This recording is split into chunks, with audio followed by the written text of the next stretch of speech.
রাজ্য পুলিশের মহানির্দেশকের অস্বাভাবিক মৃত্যুকে ইতিমধ্যে বিরোধী ও সরকার পক্ষের তরফে প্রতিক্রিয়ার সামনে এসেছে।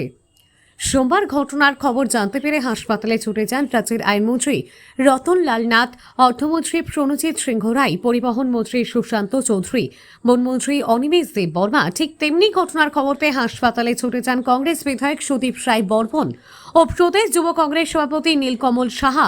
ঘটনায় রাজ্যের হাইকোর্টের বিচারপতি দিয়ে তদন্তের দাবি জানিয়েছেন সুদীপ রায় বর্মন। এক্ষুনি মর্গে আমাদের ডাইরেক্টর জেনারেল অফ পুলিশ অনুরাগ ধানকর সাহেব,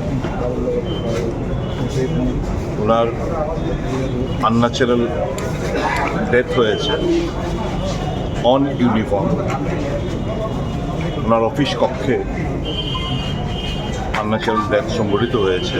তদন্তের মাধ্যমে, এরকম তো নজিরবিহীন ঘটনা আমাদের রাজ্যে তো নয়, ভারতে অন ইউনিফর্ম অফিস কক্ষে, বাড়িতে করতে পারতেন, বাড়িতে হতে পারত unnatural death. On uniform office কক্ষে এই আনন্যাচারাল ডেথ সংঘটিত হওয়া অনেক কিছু বিবরণ দেয়।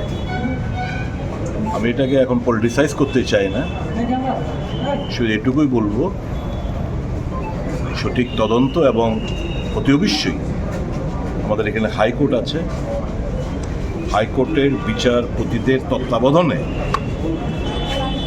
সঠিকভাবে যেন তদন্ত করা হয়, কোনো কিছু যেন হাসাপ না করা হয়, কোনো কিছু যেন ধামাচাপা না দেওয়া হয়। অপরদিকে রাজ্যের আইনমন্ত্রী রতনলাল নাথ পরিষ্কার জানান, পোস্টমর্টম রিপোর্ট সামনে আসলেই সবকিছু পরিষ্কার হবে। ঘটনার খবর পেয়ে ঘটনাস্থলে ছুটে যান মুখ্যমন্ত্রী ডক্টর মানিক সাহা। তিনি সেখান থেকেই তাড়াতাড়ি হাসপাতালে পাঠানোর ব্যবস্থা করেন। ঘটনায় গভীর শোক প্রকাশ করেন তিনি। যারা আপনারা বুঝেন যে বিজ্ঞানসম্মত যতক্ষণ পর্যন্ত পোস্টমর্টম না হবে কিচ্ছু বলার সুবিধা নেই।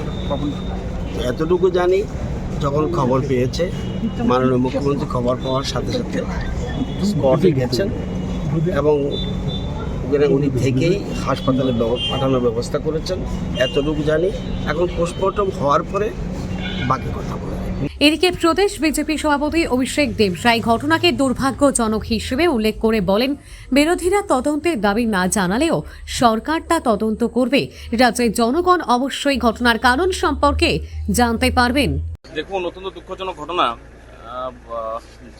এই ধরনের এইভাবে উনি যাবেন এটা তো কেউই আশা করিনি, আমরা তো আশাই করিনি। অত্যন্ত খারাপ লেগেছে। খুব ভালো অফিসার ছিলেন, ভালো মানুষ ছিলেন এবং দক্ষতার সহিত বিভিন্ন দায়িত্ব সামলে এসছেন। তো কারণটা কি সেটা মাননীয় মুখ্যমন্ত্রীও গেছেন, ওনাকে দেখেছেন খবর পেয়ে। আইনের শাসন প্রতিষ্ঠিত আছে, কী কারণে এটা হয়েছে সেটা নিশ্চয়ই প্রশাসন সঠিকভাবে তার তদন্ত করবে এবং কী কারণে এটা হয়েছে এটা দেখবে। ব্যাপারে পুলিশ কতটা তদন্ত করবে, আপনার কতটা?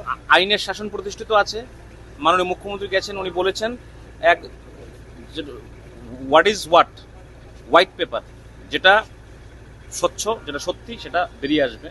আমাদের প্রশাসন এক্ষেত্রে কোনো জায়গায় কম্প্রোমাইজ নেই এবং কম্প্রোমাইজ হবেও না, এবং আইনের শাসন প্রতিষ্ঠিত আছে এবং তার এক দুদিন গেলে আপনারা বুঝতে পারবেন যে কী কারণে এটা হয়েছে। যা যা আছে সেগুলো তদন্ত করে বার করা হবে একদম। এটা কি ওনার চেম্বারেই হয়েছিল অফিসটা? যতটুকু শুনতে পারলাম। আচ্ছা, বিরোধী দল নেতা বিচার বিভাগীয় তদন্ত চেয়েছে, ওনারা না বললেও এটা হবে, তো ক্রেডিট নেওয়ার জন্য বলছে। Bureau report, S Bharat live.